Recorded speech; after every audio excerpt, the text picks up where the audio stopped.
Pemirsa, Presiden Prabowo langsung memerintahkan Kementerian SDM per hari ini 4 Februari untuk berjualan seperti biasa sambil kemudian para pengecer ini akan dijadikan sub dari pangkalan yang telah ada. Pernyataan Prabowo disampaikan melalui Wakil Ketua DPR RI, Sufmi Dasko Ahmad. Aturan yang diterapkan hari ini bagian dari penertiban harga LPG subsidi agar tidak melonjak di tengah masyarakat. Apakah karena antrian gas melon yang membludak dan keluhan masyarakat yang memicu pemerintah meninjau ulang kebijakan larangan menjual LPG 3 kg di pengecer? Sudah bersama kami anggota Komisi 12 DPR RI dari fraksi Gerindra, Ramson Siagian, dan juga pakar kebijakan publik UNPAD, Profesor Didin Muhafidin, yang saat ini sudah bersama kami di studio. Selamat sore Bapak-Bapak. Selamat sore, Indi. Ya. Langsung saja ini kita ingin menanyakan kepada Bang Ramson yang mewakili rakyat sebagai perwakilan rakyat. Rakyat ada yang marah, ada yang kecewa, ada yang sedih, bahkan lelah karena kesulitan untuk mencari gas LPG 3 kg sebelum akhirnya Presiden Prabowo Subianto ini turun tangan. Bagaimana ini, Bang? Sebenarnya stok LPG sangat cukup. Karena kuota untuk 2025 8,17 juta metrik ton. Juga untuk kabupaten untuk Provinsi Banten sekitar 400 sekian ribu metrik ton. Juga untuk Jakarta sekitar 400 ribu sekian ton. Jadi nggak ada masalah soal stok.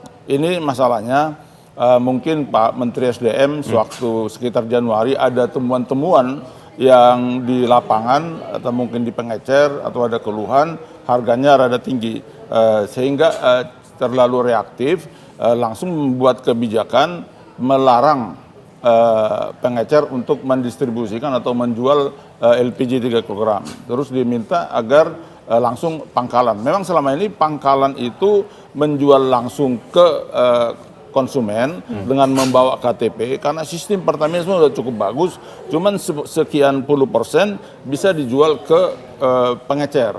Jadi memang ada daerah-daerah tertentu kalau jauh dari pangkalan mereka datang ke pengecer, apalagi di Jakarta sama di Banten. Jadi sehingga udah di stop pengecer, akhirnya sulit mereka mendapatkan, seakan-akan langka. Sebenarnya tidak langka, ada stok. Cuman itu seharusnya kalau Menteri SDM membuat kebijakan untuk melarang pengecer, harus disiapkan solusi dampak dari kebijakan tersebut. Itu sebabnya Bapak Presiden Prabowo sudah mengambil keputusan sangat bijak, rakyat sangat senang karena sebelum siap solusi terhadap dampak suatu kebijakan, jangan langsung dipaksakan kebijakan tersebut. Karena pengecer-pengecer itu juga sebenarnya keuntungan mereka juga tidak terlalu banyak, apalagi mereka kuantiti yang dijual juga nggak banyak. Beda misalnya dengan pangkalan.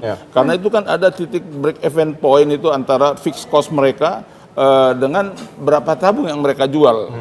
Di sini memang ya diperlukan kebijakan yang tepat dari pemerintah. Memang kemarin itu di situ sedikit mungkin kesalahan Menteri SDM yang langsung menstop pengecer. Kalau Bapak Prabowo tidak langsung turun tangan, ini bisa banyak gejolak terus. Jadi malah berbahaya. Padahal Bapak Prabowo Subianto kebijakan beliau adalah ekonomi kerakyatan. Jadi beliau sangat memihak untuk masyarakat kecil. Baik, saya ingin ke Prof. Didin. Prof. Didin, ini melihat kebijakan baru yang kemudian dikeluarkan malah membuat karut-marut, antrian yang begitu panjang, bahkan ada dugaan di Pamulang ada salah satu ibu yang meninggal dunia karena kelelahan begitu mengantri dari gas LPG 3 kg ini. Anda melihat seperti apa kebijakan ini, bahkan sampai Pak Presiden ini harus turun tangan? Baik, terima kasih Mas Adit ya. Dalam kebijakan publik itu kan kebijakan ada 4 lah ya. Yang pertama namanya kebijakan distribusi, yaitu kebijakan bagaimana membagikan sumber daya alam yang dimiliki oleh negara untuk rakyat ya, untuk kesehatan rakyat. Nah ini saya kira bentuk kebijakan distribusi. Nah di situ kan sudah diatur juga dalam keputusan Menteri ya 37 2023. Itu kan di sana diatur ada 4 yang boleh dapat ya. Dari mulai rumah tangga, petani sasaran, nelayan sasaran, dan UMKM ya, usaha mikro. Nah kelemahannya tadi Pak Ramson, sampai detik ini tuh kriteria itu kan belum jelas. Rumah tangga itu siapa? Petani sasaran itu siapa? Nelayan sasaran itu siapa? Ya, termasuk usaha mikro itu siapa? Nah ini yang akhirnya pasti menimbulkan carut marut. Karena boleh jadi tadi ya, ketika pengecer menjual, kan biarpun dalam aturan diminta KTP, Tapi bagi pengecer kan yang penting dia laku. Betul. Ya, nah ini ketika yang penting dia laku, jangan-jangan yang tidak berlaku akan dapat jatah. Nah maka menurut hemat kami, mestinya dari awal pendataannya harus betul-betul clear. Kan ada sasaran kan ada 31 juta Mbak Winnie ya, 31,5 juta. Itu siapa? Gitu. Mestinya kalau kayak orang beli di pom bensin pakai Pertalite, kan pakai barcode. Orang bawa barcode baru kasih. Bawa barcode kasih. Nah itu mungkin akan meminimalisir lah minimal ya gejolak yang sekarang ini terjadi. Sebenarnya sistem kontrol Pertamina itu cukup baik. Jadi yang bisa memperoleh LPG 3 kg dari pangkalan itu yang ada KTP-nya. Dan itu kuota buat rumah tangga itu 15 tabung per bulan. Untuk usaha mikro seperti dorong bakso itu 25. Termasuk juga ada untuk petani sudah ada. Jadi udah ada sistemnya sebenarnya udah jalan. Cuman sebahagian memang melalui oleh pangkalan diserahkan atau dijual ke pengecer. Karena ada di daerah-daerah mereka itu jauh ke pangkalan, jadi membelinya ke pengecer. Kalau seperti di Jawa Tengah udah bagus sistem ini pengecernya. Jadi dikumpulkan KTP-KTP di sekitarnya, misalnya ada 10 orang ya langganannya, KTP ini dibawa ke pangkalan. Jadi itu dibawa lagi ke warung dia, baru dibagi itu tabungnya. Artinya dia seperti transporter, karena waktu itu belum ada solusi dari Menteri SDM atau dari Pertamina.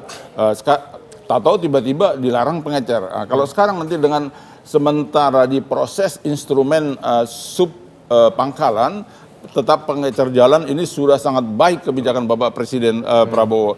Karena kalau masuk kepada sub pangkalan, para sub pangkalan tuh harus di training mengenai menggunakan ini digital. Karena ini merchant aplikasinya langsung lapor nih berapa yang dijual semua. Jadi sekarang memang kontrol dari Pertamina cukup bagus. Jadi setiap pangkalan itu bisa tahu jualnya ke siapa aja. Jadi udah langsung itu online langsung ke Pertamina. Jadi baik juga ke agen dan Pertamina. Sebenarnya udah cukup bagus.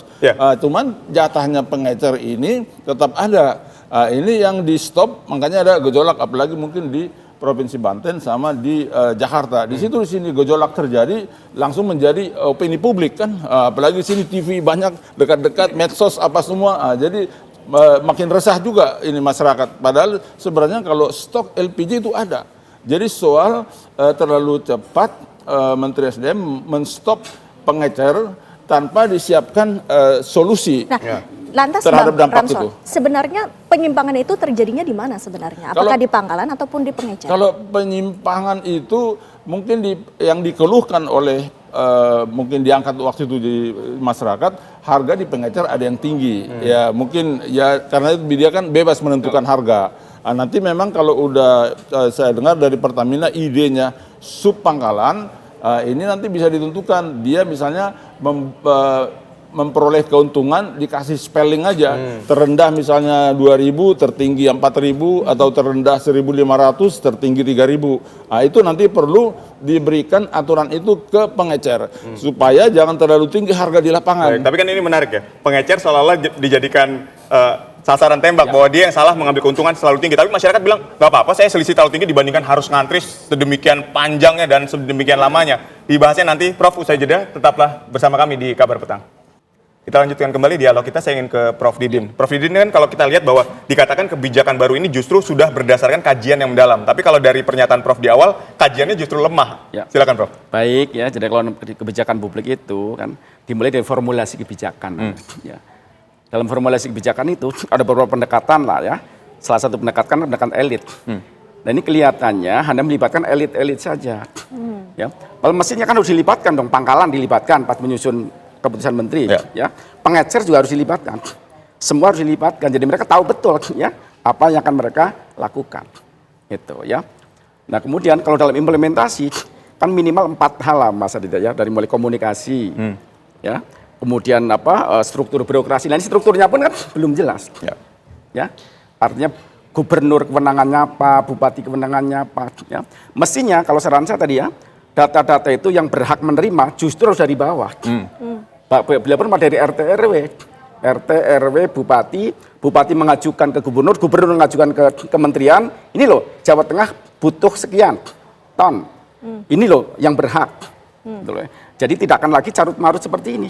Artinya Gitu. penerima dari gas LPG 3 kg ini ada kemungkinan salah sasaran, begitu maksudnya? Ya hampir pasti kalau yang di pengecer kan siapapun boleh. Ya. Tadi ya, karena bagi pengecer kan yang penting untung Mas Adit tadi kan. Betul. Ya. Orang bawa mobil, beli dikasih. Ya, beli dikasih. Nah mestinya kalau dari awal sudah si A, si B datanya udah detail, seperti tadi saya bilang orang beli Pertalite, bawa loh ini barcode-nya, ini baru dikasih.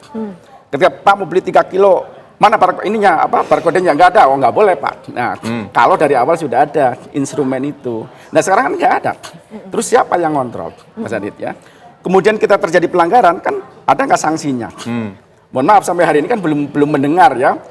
Sekian pangkalan kena sanksi karena menjual pengecernya terlalu banyak misalnya ya.